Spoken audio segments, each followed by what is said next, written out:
አሻም የተከበራችሁ አድማጮቻችን ከዚህ ከድልበር ስቱዲዮ ደበላቱቲ ወንጌላዊት ብርሃኑ ደምሰው ኃይለ ሚካኤልና እኔም ማዛብሩ ለሁላችሁም መልካም የረፍት ቀን እንድታሳልፉ እንዲሁም ለክርስትና እምነት ተከታዮች እንኳን ለትንሳኤ በዓል አደረሳችሁ እያልን መልካም ምኞታችንን እንገልጻለን።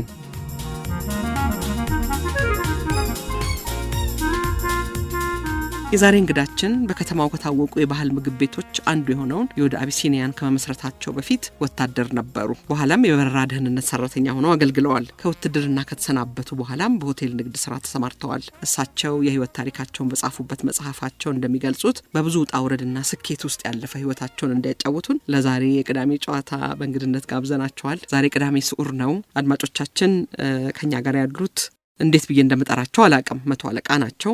ቀኛዝማች በኩረ ምእመናን ይላል ከመጠሪያ ስማቸው በፊት ያለው። እሳቸው በፈቀዱት ጠራቸዋለሁ። ነገር ግን የዛሬ እንግዳችን 100 አለቃ ትእዛዙ ኮሬ ናቸው። በጣም አመሰግናለሁ ስለመጡ። በጣም አመሰግናለሁ። እንኳን አደረሶ። እንኳን አብሮ አደረሰን። የትንሳኤ ዋዜማ ነው። ለአድማጮች፣ ለወዳጆቹ፣ ለቤተ ዘመዶ፣ ለደንበኞቹም ጭምር እንኳን አደረሳችሁ ይበሉ። ይሄ አሁን ያለንበት ጌታችን መድኃኒታችን ኢየሱስ ክርስቶስ ለእኛ ለኃጢአን ሲል ስቃይ የተሰቃየበት፣ የታመመበት፣ የተሰቀለበት፣ አይሁዶች ያንገላቱበት ጊዜ ስለሆነ ሕማማት ይባላል። ስለዚህ እግዚአብሔር ይሄንን የቀን አሳልፎ ለብርሃነ ትንሣኤው እንዲያደርሰን እንለምናለን። ሀሳቡንም ልመናውንም ሰምቶ ደግሞ ለኢትዮጵያ ሰላምና ፍቅር ይዞ ለሕዝቡም በተለይም ለሕዝበ ክርስቲያኑ የሰላም የፍቅር በዓል እንዲያደርግልን መልካም ምኞቴን እገልጻለሁ።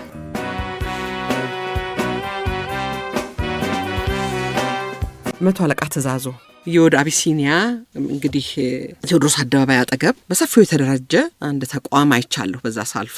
ይሄ ምግብ ቤት የባህል አዳራሽ ይመስለኛል። እንደገና ደግሞ የቀድሞ የወደ አቢሲኒያም እየታደሰ መሆኑን ሰምቻለሁ። ይንገሩን እስቲ። ይሄኛው ቦታው ከፍታ ላይ በመሆኑ ማራኪ ይመስለኛል። ከታች ደግሞ የጎርደሜ ወንዝ ነው ያለው። ወንዙን ያጣቅሳል እንዴ? የተሰጠውት ቦታ አሁን ወንዝ አለው ከታች ይመስለኛል። የወንዝ ልማት አለው። ይንገሩን እስቲ ስለዚህ ስለ ተቋም፣ ስለ አዲሱ ተቋም ምን አዲስ ነገር ይዞ ይመጣል?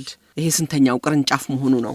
እግዚአብሔር ይስጥልኝ። መጀመሪያ ይህን ጥያቄ ከመመለሴ በፊት መዓዛን በጣም ታዋቂ፣ በጣም ብዙ ታዋቂ ሰዎችን የምታገኝ የምታናግር፣ ብዙ እውቀት ደግሞ የምታካፍል እህታችን ከልብ አመሰግናለሁ። እንግዳ አርገሽኝ ስለመረጥሽኝ አንቺ ልበል። አሁን እንዴ አንቺም ተበይ። እሺ ከተፈቀደልኝ ደስ ይለኛል። ምክንያቱም ሁለታችንም እድሜያችን ይገናኛል፣ ተመሳሳይ ቦታ ስለሆንን አንቺም አንተም እንባባል አይከፋይም። ምንም ደስ ይለኛል በጣም። ወደ ተጠየቅኩ ጥያቄ ስመለስ በእርግጥ ከመሀል ተጀመረ። ማለትም ከወደ አቢሲኒያ ነው የተጀመረው። ከኔ ህይወት ታሪክ እንሄዳለን ወደዛ።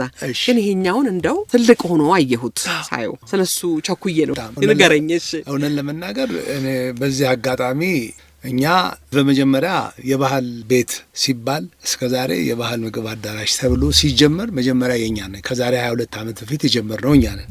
ከዛ በፊት ያው ቀደም እንዳነሳሽው ከግል ነው፣ ከመንግስት አዲስ አበባና ፊንፊኔ እንደዚህ ምግብ አዳራሾች አሉ።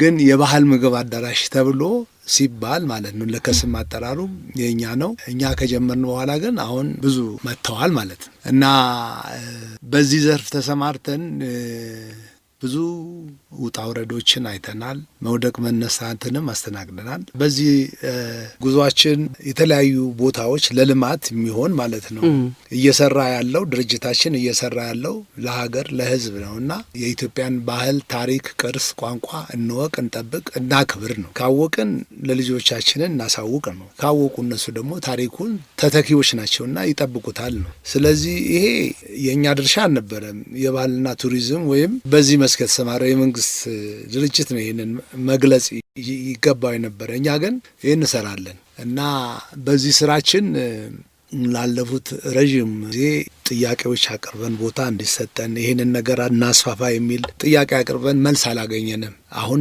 ጆሮ ተሰጠ እና በዚህ አጋጣሚ መግለጽ እወዳለሁ። ለመናገር ይህንን አሁን እንደምትጠይቅኝ ጥያቄ አንዳንድ ነገሮችን ችግሮችን ለማስረዳት ክብርት ከንቲባዋ ጋር ቀርቤ በነበረበት ጊዜ እንግዳውስ ለእኛ በእውነት ለሀገር አይከን ናችሁ እና የተሻለ ቦታ 2 ቦታ አለ።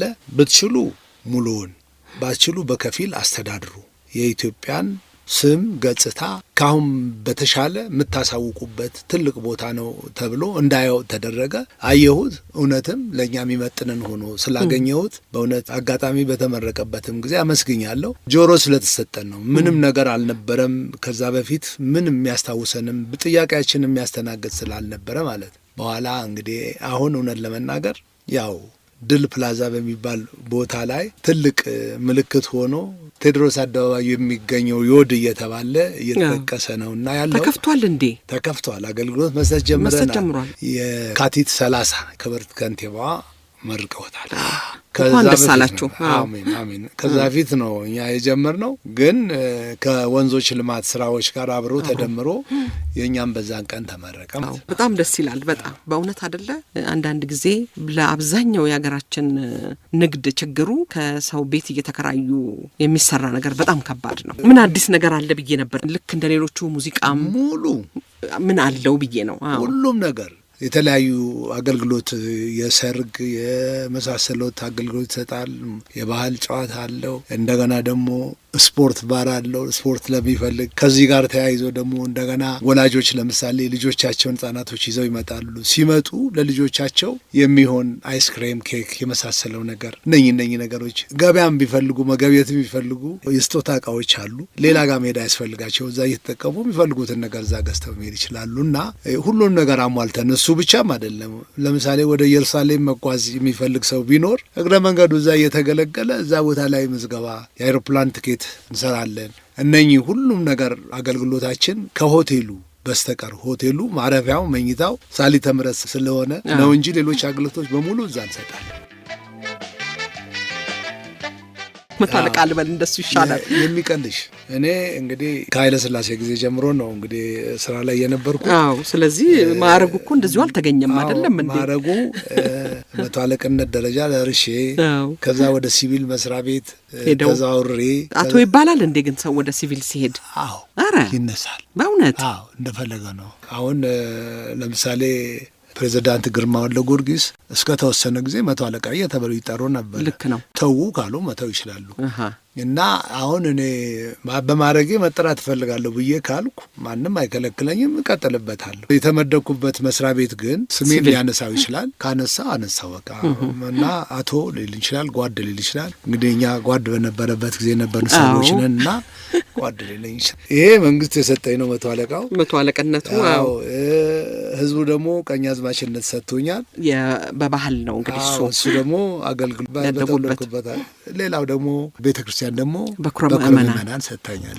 ስለዚህ እኔ ለሚከብደው አቶ መጥራት ይቻላል፣ ለፈለገው ደግሞ ከሶስቱ አንዱ መርጦ መጥራት ይቻላል። ሁሉም ለእኔ ምንም ለውጥ አያመጣብኝም፣ ምንም ቅርም አይለኝም። የአስጎብኝ ድርጅቱ ለገናና ለትንሣኤ በዓል ብቻ ወደ ኢየሩሳሌም መውሰድ ነው እንዴ? ነው ወይንስ 5 ጊዜ ይወስዳል? 5 ጊዜ በአመት 5 ጊዜ ይወስዳል። እንደውም 1/6 መስቀልን ጨምረናል። ያው አሁን ለምሳሌ ከልደት ብንነሳ ልደት አለ፣ ቀጥሎ ፋሲካ አለ፣ በመሃል ደብረ ዘይት የሚባላል በጾሙ ወቅት ጾመ እኩሌታ ላይ እና ያኔ እንሄዳለን። ቀጥሎ ጾመ በዓለ ሃምሳ የሚባል አለ። ቀጥሎ ደብረ ታቦር አለ።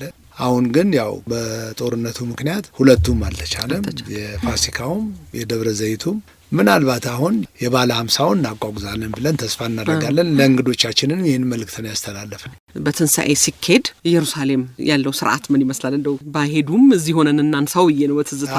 እውነት ለመናገር በዓሉን እዛ ለማክበር ሰው የሚመኘው እኮ አሁን መድኃኒታችን ኢየሱስ ክርስቶስ የተወለደበት ሕፃን ሆኖ ያደገበት፣ ወጣት ሆኖ ያስተማረበት፣ እንደገና መከራና ስቃይ ያየበት፣ ሞቶ የተነሳበት፣ ያረገበት እነኝህን ስፍራዎች ማየት በእግር መርገጥ ከዚህ በላይ ትልቅ ነገር ስለሌለ ያው የመከራውን ተካፋይ መሆን ሰው እንደ ሰውነቱ እሱ ፍጡር ስላልሆነ አምላክ ስለሆነ 3 ቀን ሞቶ ነው የተነሳው። እኛ ደግሞ እዛ ጋር ሄደን አንተ የሞትከውን ሞት ባንሞትም እስከምትነሳ ድረስ ክብርህን አይተን እስከምትነሳለን ድረስ ከእህል ውሃ ተቆጥበን ያንተን መነሳት ተስፋ እናደርጋለን ብለው አባቶች 3 ቀን አክፋ የሚያደርጉት ይሄው ነው፣ ሌላ ነገር የለው። እና ይሄ ደግሞ በዛች በቅዱስ ስፍራ ሲሆን የተወለደበት ቦታ ሲሆን ሞገሱም ክብሩ ሁሉም ነገር እዛ ያለ ልክ ከሱ ጋር አብሮ የሆነ ነገር ስለሚመስል ሰው ይሄን ባህል ይመርጠዋል። እና በዛ ቦታ ላይ ካልተሳሳትኩ በዚህ ወቅት ብቻ ከ3 ሚሊዮን ያላነሰ ህዝብ ከተለያየ ዓላማት ይመጣል። ከዚህ ውስጥ እንግዲህ የኛም ቁጥር ቀላል አይደለም። ልክ ነው። የተለያዩ ድርጅቶች አሉ። አሁን በተለይ ከአውሮፓ ከአሜሪካ ከምን ከሚመጣው ውጪ ከኛ ከ900 እስከ 1000 ሰው ድረስ ይጓጓዛል። ከዛም በላይ ይጓጓዛል። የእናንተ የአስጎብኚ ድርጅት እንግዲህ እዛ ላይ ብቻ ነው የሚያተኩረው። አገር ውስጥስ እነ ላሊበላን እነ አክሱም ጽዮንን ያስጎበኛል፣ ግብጽንም ይጎበኛል። ስለዚህ ከክርስትና ሃይማኖት ጋር የተያያዘ ጉብኝት ብቻ ነው ማለት ነው የምትሰሩት። ሌላ ዓለማዊ ጉብኝት የለም? እኔ አሁን አቋርጬ ነው እንጂ የረፍት ጉዞዎችን ምናደርግ ነበር። አሁን የቪዛው ሁኔታ ሲጠነክር ወደ አውሮፓ መጓዝ ሲከለከል ነው እንጂ እኔ ማጓጓዝ ጀምሬ ነበረ። 3 ቦታ ላይ ወስጃለሁ። ፈረንሳይ፣ ፖርቹጋል፣ ስፔን አንድ ግሩፕ ይዤ ሄጃለሁ። ቀጥሎ ደግሞ በዚህኛው ደግሞ በኤዥያ በኩል ደግሞ ማሌዥያ፣ ሲንጋፖር እና ኮሪያን አስጎብኝቻለሁ። እንዲህ ያለን ሌሎችም ቦታ ላይ አስጎብኝተናል። ግን አሁን የቪዛ መከልከል ሰውም ሄዶ የመቅረት ሁኔታ ምናምን ሲኖር ኤምባሲዎችም ስለከለከሉ በዚህ ተስፋ ቆርጠን ነው። ግን አቅም መመላለስ የሚችሉ ነኝ ነገሮች እናቋቁጣለን።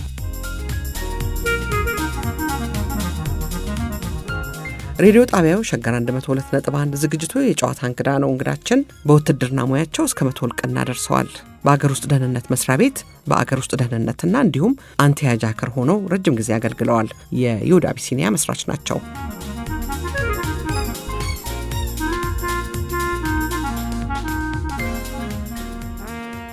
መቶ አለቃ ትእዛዝ ትውልድ እዣ ቆጠር ነው። እድገቱም እዛው ነው። ስለ አካባቢው፣ ስለ መልካም እድሩ በጣም የጉራጌ ከፍተኛ ቦታዎች በጣም ያምራሉ። ስለዚህ ስለ ልጅነትህ እንድትነግረን ነው። የተወለድከው በጥምቀት ዕለት ነው። እናትህ እንደሚሉት ትንሽ ተቸግሬ ነበር ይላሉ። ንገረን እስቲ ስለ እናትህ፣ ስለ አባትህ፣ ስለ ልጅነትህ ትዝታ ካለ። መጀመሪያ እሱን ከመናገሬ በፊት አንድ ነገር ቃል ላስገባሽ። እሺ። መስቀል ልጋብዝሽ። ደስ ይለኛል። እርግጠኛ ነሽ ትሄጃለሽ? አዎ እሄዳለሁ። ጋብዝሻለሁ። መልካም ምድሩም ሁሉ ነገር ስትይ ውስጤ የተሰማው ነገር ስላለ ነውና አይን አይቶ ልብ ይፈርዳልና ሁሉ ነገር አይተሽ ለመመስከር እንድትቺ እንግዳይውኛ የዘንድሮ መስቀል ብዙ ሰዎች ከአውሮፓም ከተለያየ ሀገር መጥተው እንግዶቼ ይሆናሉና በዚህ ወቅት እንግዲህ ዛሬ ይሄንን ቃል ላስገባ። ሄጄ አላውቅም፣ ግን እንደዚሁ አልፍ ያለው በዛ በኩል አሁን አዲስ ሰንሻይን በሰራው መንገድ ወደ ወልቂጤ ወደ ምን ሄደናል አይቼዋለሁ። ግን ቤት ገብቼ አላየሁት። ካለው ግን አብረን እንሄዳለሁ። እውነት ለመናገር በቋሚነት በቃ አሁን ከጀርመን ከእንግሊዝ ሀገር ከአሜሪካና ከዱባይ ቋሚ ቢያንስ 9 ሰዎች የማይቀሩ አሉ። እና አንድ ጊዜ በቃ ፈቃዳቸውም ረፍታቸውም ማስተካክለው ማለት ነው። አንድ ቀን እንደምን እግር ጥሎሽ ከሄድሽ አይ ደንበኛ ነው ሆኖም እኔም አልቀርም የሚል ሀሳብ ይኖራል ብዬ ስለማስብ ነው። ለጥያቄው በእርግጥ የተወለድኩት በጥምቀት ዕለት ነው። በ1948 ነው። ለጦር ሰራዊት ቅጥር ስባለው ግን 46 አድርጌ ነው ያደረግኩት።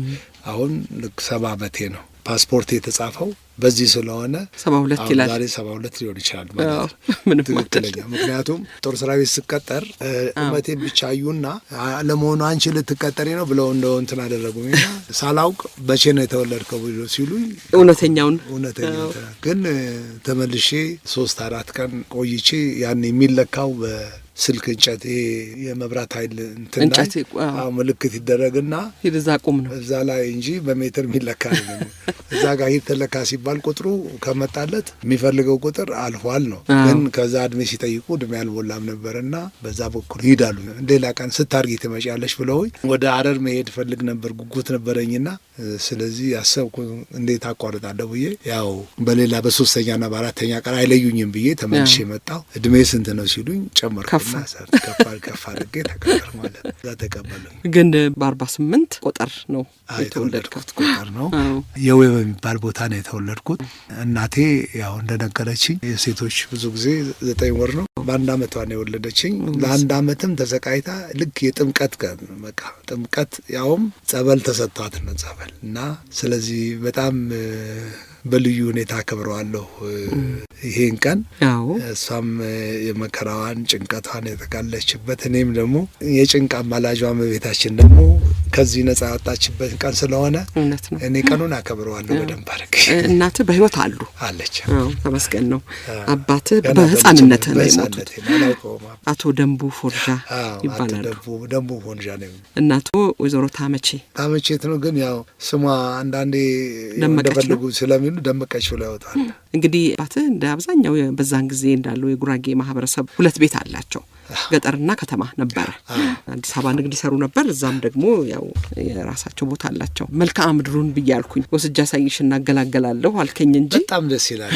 ተነግሮ የሚያልቅ አይደለም። ደን ነው፣ ለምለም ነው። የተራራ አቀማመጡ ምናምን በጣም ስለሚመስጥ እዛ ቦታ እንሂድ ሁሉ ያሰኛልና ወንዝ አለ ምን አለ፣ በጣም ደስ ይላል። ለዚህ ነው እኔ ከምገልጸው በላይ በአይን ብታዩ በርካታው የበለጠ ይሰጣል ብዬ ስለማምን። አሁንም እንደዛው ነው። እንደዛው ነው። ያው አጠባበቁ ብዙ ጊዜ የጉራጌ ህብረተሰብ ትንሽ ያው የስራ ጥንካሬ አለው በውስጡ አለ። እንግዲህ ከደሙ ጋር የተዋሃደ ስለሆነ ልክ ነው። ጠባብን ብትሆን ሰርቶ ማሳየትን፣ ሰርቶ ማድረግን፣ ሰርቶ መለወጥን ስለሚፈልግ በደንብ ሰራተኛ ነውና፣ ግን ያው ቦታ ጠበት አለበት። ነገር ግን ያለማል ጾም ያድር የለም። እንግዲህ በ5 ዓመቱ እናቶ ጋር ቆይተው አጎቱ አቶ ኮሬ ፎንዣ የሚወስዶት ወደ ምድብር ነው የሚወስዶት አይደለ? ለእናቶ ሳይነግሩ ነው ነጥቀው የሚወስዶት። ላስተምረው ብለው ነው ይመስለኛል አይደለ? ነው ወንድ ልጅ ስላልነበራቸው ነው? አይ እውነት ነው። ወንድ ልጅ ነበረው፣ ነፍሱን ይማረውና ወንድ ልጅ ነበረው። ግን ትንሽ ልጅ ያስፈልጋል። ትንሽ ልጅ ሲፈልጉ ለማስተማር ብቻ ሳይሆን ቤትም የሚላላክ ጩሎ የሚላላክ እንደዛ ይፈልጋልና ስለዚህ ከተማ የሚኖር ሰው በሁለት መልኩ ነው የሚፈልገው ልጅ እያሳደገም ጉልበቱንም ግን እሳቸው ደግሞ ጦር ኃይሎች ነበር የሚሰሩት ይመስለኛል። የአትክልት ቦታም ነበራቸው፣ ያመርታሉ አትክልት። ስለዚህ ጦር ኃይሎች ያኔ ልዕልተ ፀሐይ ሆስፒታል ነበር የሚባለው። ልክ ነው። እዛ ጥበቃ ውስጥ ነበር የሚሰራው እና ቄስ ትምህርት ቤት ነው ያስገቡህ? አዎ የመጀመሪያ ግን ደግሞ ያው ማገልገልም አለ እንዳልከው አይደለ? አትክልቱም ቦታ ላይ መስራት እሷ እውነት ለመናገር ያው እንደው ሰው ምን ይላል በሚል ነው እንጂ ጉልበቱ ሙሉ በሙሉ ስራው ላይ ቢውል ነው የሚመርጡት። ትምህርት ቤትም ባይሄድም ግን ያው ግድ ያው ቤተሰብም ሌላም ሰው እንደ ልጄን እንዴት ወስተህ እንዲያደርግ የሚል ሀሳብ እንዳይመጣ ከመስካት አንጻር እንግዲህ እስከ 5ኛ ክፍል ድረስ ትምህርት ቤት ደግሞ የገባኸው አጎትህ ጋር ሆነህ ነው አይደል? ትምህርት ቤቱ ብርሃን ለእናንተ ነው። ብርሃን ለእናንተ ትምህርት ቤት የእንትን የግል ትምህርት ቤት ነበር። ብርሃን ለእናንተ እኮ ትንሹን 1ኛ 2ኛ ምናምን እንጂ ሽመልስ ሀብቴ ትምህርት ቤት ነበር የማረው ነው እንዴ? ሽመልስ ሀብቴ ትምህርት ቤት ተማርኩና ኤሌመንተሪውን ይሄ አሜሪካን ኮሚኒቲ ስኩል የነበረው እቴገመንና አስፋው ይባል ነበር። እዛ ጋር ነበረ። ልክ ነው። እዛ ነበረ። ከዛ ወደ ሽመልስ ሀብቴ ሄድ። ከሽመልስ ሀብቴ ፊታውራሪ ላቀርገ እንዲህ እያደረግኩ ነው እስከ 6-7 ድረስ እንደዚህ አድርጌ ነው የቆየሁት። ግን ደግሞ አመፀኛ ስለነበርክ መሆን አለበት እቤት አልመች ሲል አሁን እንግዲህ ያው ሃይማኖት በደንብ እስከሚገራው ድረስ ነው። እውነት ነው። ሊስትሮነት ደግሞ ልሞክር ትላለህ። በደንብ ብዙ ጊዜ አልሰራህም? ግን ትንሽ ነው የሰራሁት። ታመምኳ ብዙ ሳልሰራ ታመምኩና ወደ እናቴ ጋር አልተመቸኝም። ማረፊያም አጣሁ እና እንደዛ ሆኖ ሰርቶም እየለመኑ እንትን ማድረግ ትንሽ ከበድ። ምን ብርድ መታኝና ኃይለኛ በቃ ወደ እናቴ ጋር ሄድኩ። ገጠር ሄጄ ነው መድኃኔዓለም ቤተክርስቲያን ሄጄ ጸበል ጠጥቼ እሱ ተፈውሼ ነው እንደገና የጀመርኩት ትምህርት። ተመልሼ ወደ ሬስቶ አልገባሁም፣ ግን ወደ ሌሎች እዚህ መሿለኪያ አካባቢ አጎቴ ልጅ ነበረች በላይነሽ የምትባል። እሷ ባሏም መኩሼነን በአጋጣሚ እነሱ ጋር መጥቼ ከነሱ ጋር የአትክልት ስራ ሰራ ነበር። ከዛ ነው እንግዲህ ወደ ወታደር ቤት የገባሁት ማለት ነው። ስብስቴ ነጋሲ ትምህርት ቤት የገባኸው እዛ ነው? አይደለ ስብስቴ ነጋሲ የገባው ገና ወደ እነሱ ጋር ሳልሄድ ነው። እዛ ሆኜ ግን የማታ ትምህርት ማር ነበር። መለስተኛ 2ኛ ደረጃ ራሱ ያጠናቀቁት እኮ ኦጋዴን ሆኜ ነው። በጣም ይገርማል። በጣም እንደውም ትምህርት በጣም ስለምትፈልግ መሆን አለበት እንጂ ስለምበላ አልመችም። በጣም ነበር የምፈልግ። የፍላጎቴን ያህል አላገኘሁትም እንጂ ኢቭን ከእስር ቤት በደርግ ጊዜም ጸጉረ ልውጥ ነው ተብዬ ታስሬያለሁ። ያው በሶስቱም መታሰሪን ይገልጻል። እና በዛ ጊዜ በታሰርኩበት ጊዜ ስወጣ ሁሉ ከወጣው በኋላ ፖሊስ ቤት ገብቼ እዛም ትምህርት ጀምሬ ነበር። እንትን ካቶሊክ ካቴድራል እንግዲህ የእኛን ሀገር ሁኔታም ያሳያል። ወላጆች በገጠር በሚኖሩበት ጊዜ በአቅራቢያው ትምህርት ቤት ስለሌለ ልጆቻቸውን ማስተማር አይችሉም። የግድ ልጆች በየዘመዱ ቤት ይሄዳሉ። ያ አይመችም። ማቋረጥ እንደገና ማቋረጥ መማር አለ እና የሁሉም የኢትዮጵያ ተማሪዎች ተመሳሳይ ችግር ነበር ይሄ። እንግዲህ ወደ ውትድርና በ16 ዓመት መቶ አለቃ ትእዛዙ ከዚህ ከአክስትህ ልጅ ቤት ውትድርና ደግሞ ልሞክር ብለህ ነው? ዩኒፎርሙ ነው የማረከ ነው? ቅድም እንዳልከኝ ወደ ድሬዳዋ መሄድ ፈልግ ነበር። አንደኛ ያኔ እንግዲህ ስለ ድሬዳዋ በደንብ ይነገራል። የድሬዳዋ ቆንጆ፣ የሀረር ብርቱካን ይዘፈናል። የሀረርን ብርቱካን መብላትን ፈለው፣ የድሬዳዋ ቆንጆ ማየት ፈለው። በቃ ሁሉም ነገር እነኚህ ነገሮች የሚባሉ ነገር ማረከኝና ወደዛ ሊሄድ በሚል ነበር አካሄዴ። እሺ 4ኛ ክፍለ ጦር ነው ምዝገባው 4ኛ ክፍለ ጦር ነበር። እሺ የስልክ እንጨቷን ምልክት ይደረግበታል። 1 ከ60 1 ከ70 1 ከ80 ልክ እንደንትን ሄደን አሁን ፋርማሲ ወይም እንደምንለካው ልክ እንደሱ እንትን ተደርጎ አይ አልፏል፣ ይሄድ ነው፣ ይሄ አጥሯል፣ ይቀጥል ነው፣ እንደዚህ ነው እንደሱ ነበረ የሚባለው። እና በሁለተኛው እድሜህን 2 ዓመት ጨመርክበትና ተነስተህ ሄድክ። የት ነው? ሀመሬሳ ነበረ ማሰልጠኛው። ሀመሬሳ ነበር። ታዲያ ድሬዳዋን ቆንጆ አየሃት? አዎ በኋላማ ብርቱካኑም ተበላ። ስልጠናው ምን ያህል ጊዜ ፈጀዛ? ተራ ወታደርነት መሰለኝ አይደለ? እሱን ከመጨረሴ በፊት እኮ ሌላ ነገር አጋጥሞኛል። እዛ እንደሄድን ከስልጠናው ጎን ለጎን የጄኔራሎችን እርሻ ሲታረስ ማጨድ፣ ማረስ ምናምን ነገር ነበር። እነሱ አይነት ነገሮች ስለነበሩ አመጽ ይነሳል እና እኔ ደግሞ እንደዚህ እንትን ለዚህ ለራሴ ሰርቼ አልበላም እንዴ የሰው እንትን አሽከረውኝ እዚህ ልመጣ የሚል ትዕቢትም ነበረብኝና ከምን እንደተፈጠረ አላውቅም። የኔ ትዕቢት በቃ መሄድ አለብኝ ብዬ ቃዬን ጠቅልዬ ሲሄድ ሀመሬሳ ድልድዩ ጋር ተያዝኩና በወታደር ፖሊሶች ተይዤ ተመልሼ መጣሁ ማለት ነው። የወታደር ቤት የመጨረሻው ቅጣት ተቀጣሁ። ለምን ትሄዳለህ ሲል አልተመቸኝም እንደዚህ ብዬ ተናገርኩና ታዲያ እዚህ እኮ እናቴ ቤት አይደለም ተባልኩ እና የመጨረሻው ቅጣት ወታደር ቤት ደግሞ ከባድ ስፖርትና 42 ቀን ጠዋት ከባድ ስፖርት ማለት ይሄ በጉልበት መሄድ አለ። የወታደር ቅጣት ከባድ አሸዋ ላይ እንደዚህ ጆሮ ይዞ ምናምን ነገር አለ ማለት ነገር ብቻ በጣም የሚከብድ ነገር እና እንደሱ ነገር እየተቀጣ 42 ቀን ታሰርኩና ከ42 ቀን በኋላ ያው እየተጠበቅኩ ስመረቅ አመፀኛ ተባልኩና ወደ ኦጋዴን ሄድኩ ማለት ነው። ግን እንደው መሀል ላይ ግራ የገባኝ እኔ ስማቸው እንዳላነሳ ብዬ ነው ያለፍኩት። እነ ጀነራል ድረስ ሄዱባለ ነበሩ አይደለ? የዚህ 3ኛው ክፍለ ጦር አዛዦች የነበሩት እርሻ ነበራቸው። እነሱ ግራ ገብቶኝ ነው። የሌላቸው የለም እኮ በእውነት ማወቅ ፈልጌ ነው። አላቸው እንጂ ትልልቅ እርሻዎች እኮ ነው ያላቸው። ትልልቅ እርሻዎች እኛ እኮ እነሱ ማን እንደሆኑም አናውቃቸው። ኃይሌ ባይከዳኝ እንትን ነው የከሌ ነው እየተባለ ነው የጄኔራሎቹ ነው እንዴ። በጣም ትልልቅ እርሻ እኮ ነበራቸው። እነዛ ውስጥ ወታደሩ ይሄ የሚሰለጥነው ወታደር ይሰራል እንዴ። ወደደም ጠላም የግድ ነው እንዴ ይሰራል። አይቼዋለሁ፣ እሱን እኮ አይቼዋለሁ። ግን እንደው ይሄን የሚሰሙ የወታደር ቤት ጓደኞቼ ወይም ሌሎቹም ያልሰራ የለ ያውቁታል ማለት ነው። ያልተሸከመ ያላጨደ ያላረሰ ትእዛዝ መቀበል ነው። ትእዛዝ ካልተፈጸመ ደግሞ ውትድርና ከባድ ነው። ቀጣት ነው። የመጀመሪያው እንደውም ስራ ትእዛዝ መቀበል ነው አይደል? ወታደር ልክ ነው። ይሄ እንግዲህ ከትእዛዞች እኮ አንዱ ትእዛዝ መፈጸም። እባብ እግርህ ላይ ቢጠመጠም ያለ አለቃህ ትእዛዝ መንቀሳቀስ አትችልም እኮ ነው። እንዲህ መንቀሳቀስ እንኳን ያን ያህል ነው ማለት ነው። የድሮ የነበረው ስርዓት ስልጠና ምን ያህል ጊዜ ፈጀ? ግን ስልጠናማ 6 ወር ነው እኮ የሚሰጠው። 6 ወር 3 ወር እንደንትን ነው። ግን የኛ 6 ወር ነው እና 42 ቀን እኮ እስሩ ሲታሰር ስልጠናው እየሰለጠነ ጠዋት እየተቀጣ ማታ ግን እስር ቤት ነው የሚያድር። እንደዛ ነው። እሱ አይቋረጥም። እንግዲህ አመጹ ያኔም ነበረ 18ኛ ሻለቃ 9ኛ ብርጌድ ውስጥ ነው የተመደብከው አይደለ? ምንድን ነበር የዛን ጊዜ? ምናልባት የጦርነት ጊዜ የነበር አይመስለኝም። 65 ቢሆን ነው አይደለ?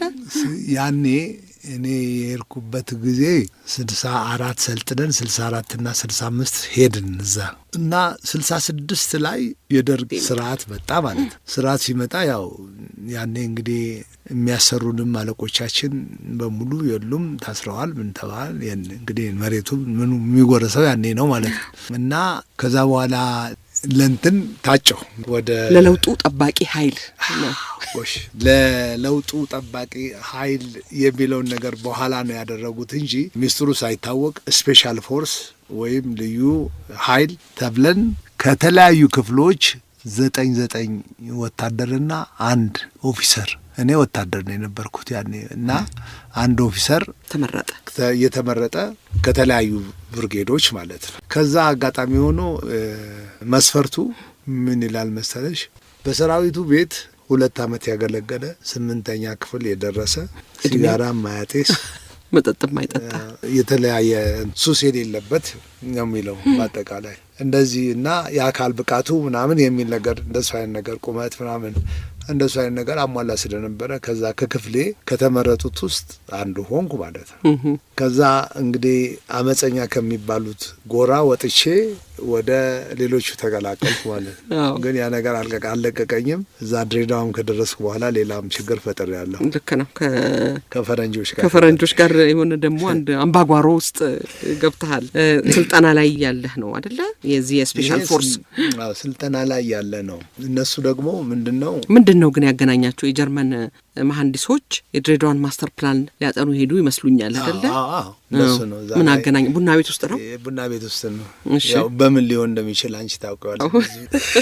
ያው እንግዲህ ልህም ስላለ ከኔ ጋር ታዋራ የነበረችው ልጅ ናይ ብሎ ጎትቶ እዛ ጋር ማውራት ከጀመረ ነገር ፈልጓል ማለት ነው። እንግዲህ እንደዚህ በእነዚህ ለመግለጽ ትንሽ ይከብዳልና በዚህ ነው የጸብ መነሻው። እንግዲህ እነሱ 3ም ስለሆንኩ እኔ ብቻዬም ስለሆንኩ በእኛ ሀገር መጥተው ደግሞ በሀገራችን ላይ ደግሞ እንደገና እንደዚህ መዘባነን ትንሽ እሱ የመጀመሪያውን ባህሪ ስላወቅሽው እንዲህ አይነት ግልፍተኛም ስለነበርኩና አስችለኝም እኛ ጋር ደግሞ መጥቶ ተጣልቶ ተመቶ የሚመጣ ይባረራል፣ መጥቶ አምልጦ የሚመጣ ነው የሚቀበለው።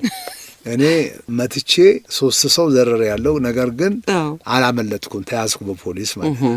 እሱ ነው ማምለጡ አልተቻለም። እሱ ነው ጥፋቱ እሱ ነው። እና እሱ ላይ ምን ተደረገልኝ? ገንዘብ አዋጡና በእርቅ ሽማግሌ ፈረንጅ ሀገር የኖረ አንድ መኮንን ነበረና ካሰልጠኛችን እነሱን አፕሮች አደረገና የ3 ቀን ደሞዛችን ይከፈል ተብሎ ከፈለ። የ3 ቀን ደሞዝ አዋጡልኝና ከፈሉ። ካሳ ከፈል።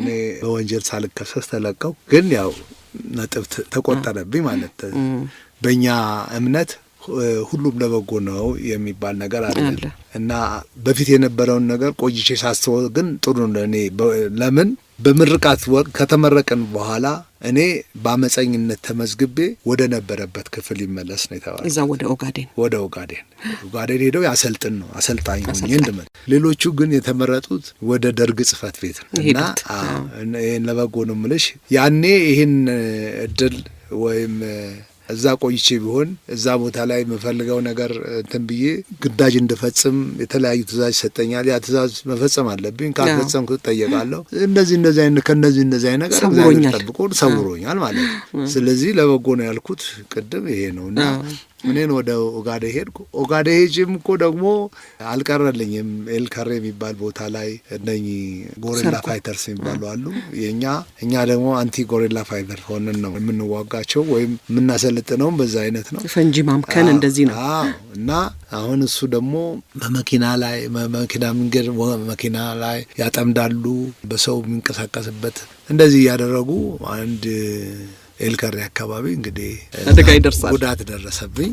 ጉዳቱ አጋጣሚ እኔ ብቻ ከኔም የበለጠ አሰቃቂ የደረሰባቸው ነበሩና እርዳታ ማስተባበሪያ ሲሲና ነበረችና በሷ ወደ ሕክምና ወዳለበት ሂዱ ተባልና ድሬዳዋ ስንሄድ አየሩ የተበላሸ ነበርና አያሳርፍም ነበርና ነዳጅ ይበቃሉ ተብሎ ተጠይቆ ሰውየው አላሳርፍ ካለ ሲባል አዲስ አበባ ሂድና አረፍ ተባለ። አዲስ አበባ ሄዶ ሊያርፍ ሲሄድ የነዳጅ ይበቃኛል ስላለ አዲስ አበባ ሄዶ ሲያርፍ በእነኛ ከባድ ጉዳት በደረሰባቸውም እኔንም አብረን ሕክምና ጦር ኃይሎች ገባን ማለት በቃ እና የእህል ውሃዬ እዛው አዲስ አበባ መጣ እዛው ቀረ ማለት ነው። አዲስ አበባ መጣውና ምን ነበር የተጎዳኸው?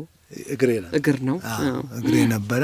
ፈንጂ እንትን ብሎ ነበር፣ ግን ያው እግዚአብሔር ይመስገን ጉዳት አልደረሰኝም። ማገገሚያ የሚባል አለ። ማገገሚያ ቤት ነው እዚህ መሿለኪያ ማገገሚያ በቃ ከዛ እየወጣ ጧት ቆጠራ አለ፣ ተመዝግቦ ይሄዳል ወደ ፈለገበት፣ ደሞዙን ይከፈለዋል። ግዳጅ ነጻ ሆነ። እንደዚህ እያደረግን ብዙ ጊዜ ቆየን ማለት ነው። በደንብ እስከሚድን ቆየ። ይሄ መያዛ ወይ እንደዚህ አይነት የተከሰተ እስከ ሐምሌ ድረስ ሐምሌ 30 ድረስ እዛ ነበር የቆየው። እዛ ሰፈር ደግሞ መሿለኪያ አካባቢ ደግሞ ያክስትህ ቤት አለ። አዎ ያክስትህ እሷ ነው። አዎ